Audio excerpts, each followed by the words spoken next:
Hi guys, Charlie Wall here. Happy Friday to you if you're listening to this on a Friday.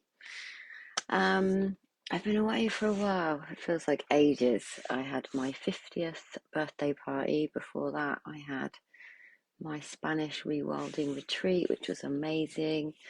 Um, Although we had tornadoes and torrential rain, so that was very wild.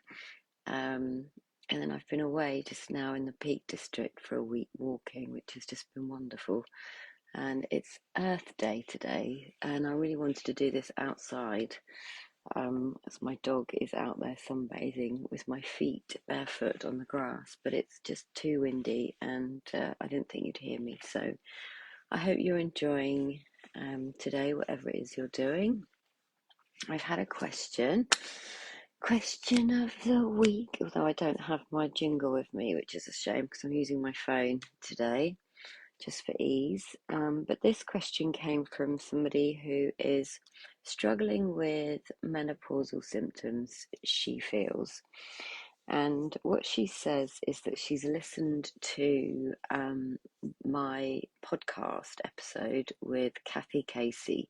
If you are in my free Facebook group, you'll see in the guides section a menopause part 1 with Cathy Casey and menopause part 2 with Tanya Alfasi, menopause through the eyes of the principles.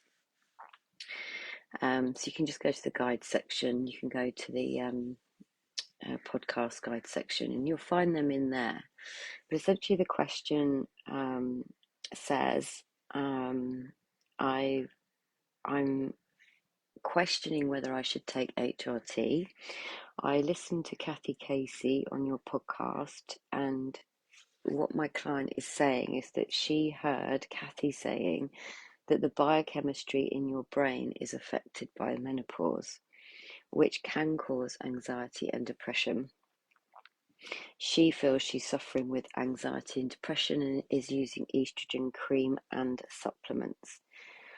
She says, I think she was saying, don't make such a big thing about it. I'm getting angry when things don't go my way. Please help.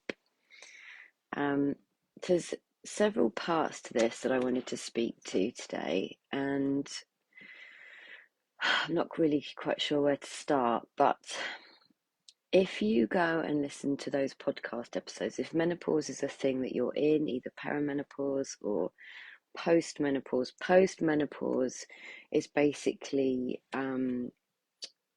a year from the date of your last period. That then you officially become postmenopause, but that doesn't mean it's over. It means these changes are just starting to happen, and they've probably been happening for some time. So in my personal experience, I started experiencing perimenopausal symptoms, which was infrequent periods and unusual bleeding through the month, or not bleeding for many months. And then my last period was in April of 2020 on my birthday in lockdown. So I'll always remember that, the first lockdown. And so I became post-menopausal in April 2021. Now, every single one of you women will have a different experience of how you have interacted with your body, for one, how you've listened to your body, how you've honoured her, how you've treated her, your relationship to your thinking, your relationship to your stressful thinking. You hear my dog now, she's coming in. I think the wind's upset her. And every single one of you is unique, and every single one of you will have a different experience of that. Now, the one thing I do know, here she comes, my little angel. Hello, Asha. The one thing I do know is that stress is the biggest inflammatory factor in our body. Stress, and then our relationship to stress and how we manage that. So whether we eat, whether we drink, whether we smoke, whether we exercise, whether we don't exercise, um, how we feel about ourselves, how we relate to the world outside of us. All of this has an impact on our stress. Now, this is like a mini biology lesson, so I hope this makes sense. But basically, the more stressed you are, the more your body steals something called pregnenolone from your cholesterol to make cortisol. But pregnenolone actually makes your sex hormones. The main one, there's lots of them, but the main ones being testosterone, estrogen, progesterone. It steals that. It's called the pregnenolone steal to make cortisol, which is activated when we are stressed. This means, and this is whether you're menopausal or not, this impacts your monthly cycle. This impacts your experience of your monthly cycle and your symptoms, your PMS symptoms, insomnia or menopausal symptoms, whatever you're experiencing as PMS or PMT, will be worsened or aggravated or exaggerated by how stressed you are during that monthly cycle. And this is exaggerated further post-menopause, perimenopause, post-menopause, menopausal, whatever kind of label you want to put on it, because women are being invited to take better care of themselves post-menopause. We have spent, me personally, and I know thousands of you do spend most of your life worrying about other people. Hello, Simone. You'll have to tell me if I'm getting this right, because you are more of an expert on this than me. Menopausal symptoms. Where was I going with this? Yeah, most of us women spend most of our time and the majority of our lives caring for others, worrying about children, worrying about parents, not being good enough, not doing enough.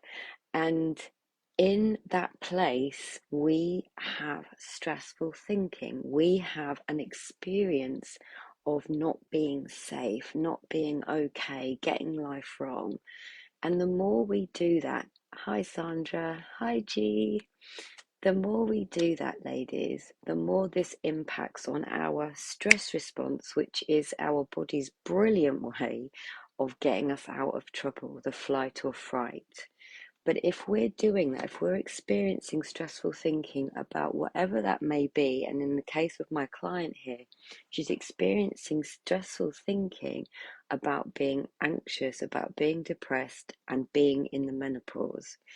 If you can see that this is a natural part of a woman's relationship to nature, relationship to flow.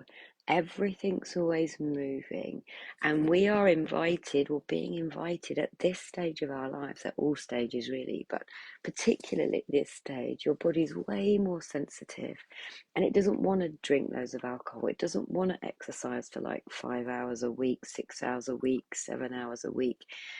I used to do 4 hours a day back in the day. I would manage my stressful symptoms by drinking, smoking, exercise, not eating, face picking, nail biting, overworking, you name it, I did it. Our bodies become way, way, way more sensitive to stress, to doing too much. And we're being invited to just be happy, be okay.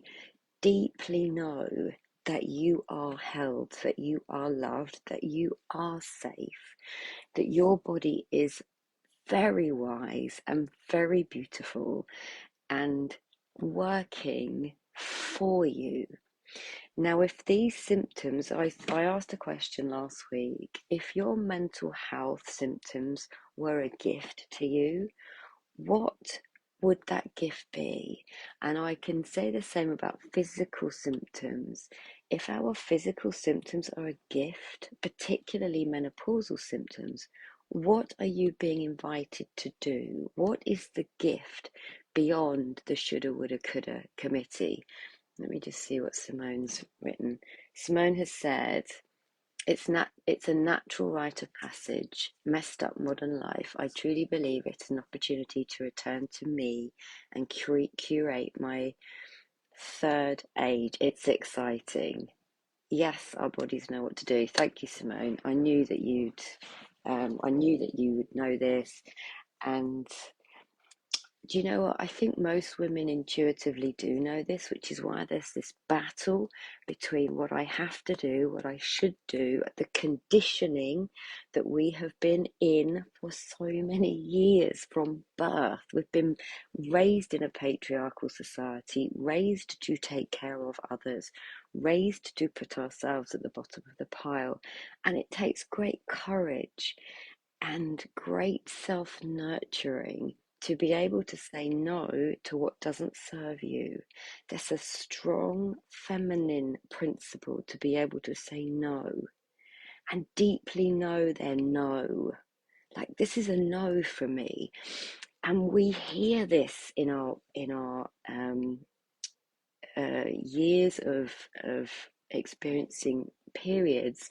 We're like, no, like this is a no, and we then get targeted and told off, and stupid ignorant comments about, oh, she's on her time of the month, ooh, ooh, ooh, like it's like there's something wrong with us. And you know what, ladies? There is nothing wrong with you. It's just that you're no, I don't want to do this, but I'm having to, and I feel resentful about it, is stronger when you have your PMT, and very much stronger in our third age, in our sort of perimenopausal, postmenopausal years. So, to the lady that asked the question, one of the things you said here is, I'm getting angry when things don't go my way. Now, this is, I think, a whole subject in itself, on its own. I get angry when things don't go my way. Well, most of us will have an experience of, I'll give you an example that's very relevant. I ran my Spanish retreat, and it had been planned, for 2 years, because it got cancelled in April 2020 because of the pandemic. And so some of those women had been waiting for 2 years, and we were supposed to have, beautiful weather. We were supposed to have these beautiful glamping tents put up. We were supposed to have. So there was an expectation of how things were going to be, and the experience that was going to be had. And of course, because of the weather, because we had tornadoes, because we had torrential rain, the guy that I ran the retreat with, the rewilding retreat, just refused to put the tents up because it was unsafe. Now, this meant that some of the ladies experienced annoyance and anger because they weren't getting what they wanted. Now, this is how the mind works, right? We have an idea of how things are supposed to be. We'll get annoyed with other people. Road rage, for an example, is a brilliant, you'll see. I saw someone yesterday going to this person in the front, the car in front, and I'm sure I've been guilty of this, certainly in the past, feeling angry because someone else isn't doing or behaving, or the experience isn't what my my brain had future imagined it would be. So in the case of this, I'm not going to name you in case you don't want to be named, but in this instance, you're saying, I'm getting angry when things don't go my way. Like, is that in the realm of how you feel about your anxiety, how you feel about your depression, how you feel about life in general, how you feel about the menopause? Or is anger just one of those emotions that we feel and it kind of waves through us? What would be the invitation underneath that? Like, what do you think that anger is telling you? In my experience of you, my lovely client, I think, and so many women as well, we don't feel good enough. We think we're getting life wrong. We have a deep rooted fear that there's something very wrong with us.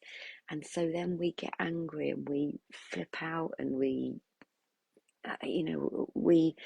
have an idea or a timeline of recovery or healing or any of that stuff. And what I would encourage for you is to be patient. Be patient with yourself. Your body knows what she's doing. If you're feeling angry, allow it. It's okay. But also be okay with what is rather than focusing in on what isn't. And if this is about menopausal symptoms, I don't know how long this is going to go on for you, or whether you should go on HRT, which was kind of one part of your question, because that has to be uniquely your decision, and your body and soul will respond to your own wisdom. It's not for me to tell you to take HRT. It's not for me to tell you not to take HRT. What I can do is provide you with all the facts, all the knowledge that I have, help you understand how thought creates feeling and how your body speaks to you in symptoms sometimes. Anxiety, depression, whatever it may be, hot flushes. I know if I get more stressed in my head, I experience more hot flushes. I also know my body is changing, and that's okay. It just is. I'm 50 years old. I've had a pretty good run. But that's because my body's been constantly changing from birth until now. It doesn't mean anything about me because it's not who I am. And who you are is way more than that.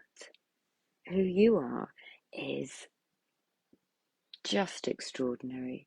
And if you could just be patient with yourself and be open to the possibility that as anything and everything is an invitation for you to see things differently. And if you're feeling anger about something, we shine a light on it and we look at it and we see what's really going on here, because there'll be other threads underneath. Just going to read what Simone's written here. My anger recently is when I haven't put myself first. Then I remind myself to be compassionate, sit with it, journal, whatever I need to do to complete the stress cycle, and ponder where it's coming from. This is recent for me. Well, that sounds really wise, Simone. You know, that intuition, that female, really deep saying no to what doesn't serve me is incredibly powerful. And it's going against the conditioning, our conditioning from our parents innocently, our conditioning from society. Tuning in with yourself and what you're being invited to do. And if you guys have the opportunity to have the time, because I realise lots of you have young children and lots of you may be still looking after parents and stuff like that. But even if you have 5 minutes in the morning where you don't pick up your phone, where you sit and you just be, I won't pick up my phone very often for half an hour, 45 minutes in the morning, because I just want to go and either be outside or watch the sunrise or sit on the grass. But I'm more in tune with my inner wisdom in those moments than I am at any other time of the day. And that's just my own experience. Now, with regards to anxiety and depression, this is a whole other, so there's like 3 whole massive topics in this question. I would refer you back to past videos about anxiety and depression, but maybe I'll do a part 2 about thought and anxiety and depression. But if you're coming from a stance of there's something very wrong with me, it looks like having anxiety or experiencing anxiety, experiencing depression are bad, are wrong, are evidence that there's something wrong with you. And it isn't. It's not evidence of that. It's evidence to me that your system is working perfectly and that these are just your body's own ways of allowing and processing and trying to keep yourself safe. So my anxiety, which still shows up for me, I'm just not as scared of it anymore as I used to be, but it was my own unique way of kind of micromanaging, controlling my life. If we feel out of control, i.e. with physical symptoms, it can lead to fear. And what does fear do? It activates a stress response. What does that do? It steals your sex hormones from your body to make cortisol. And then we're out of balance. So have a think about what the invitation might be for you, and let me know if this was helpful. I could rabbit on all day, but I'm not going to. It's been lovely to be back. If you come into my circle, I do this once a month and ask me anything for like a whole hour, and you can ask me any questions you like, and it goes on our Secret Circle podcast. That's just one of the things we do. Anyway, it's been an honour, and I thank you for listening. Just to say goodbye, so those stupid notifications. Take care. Lots of love to you all. Bye.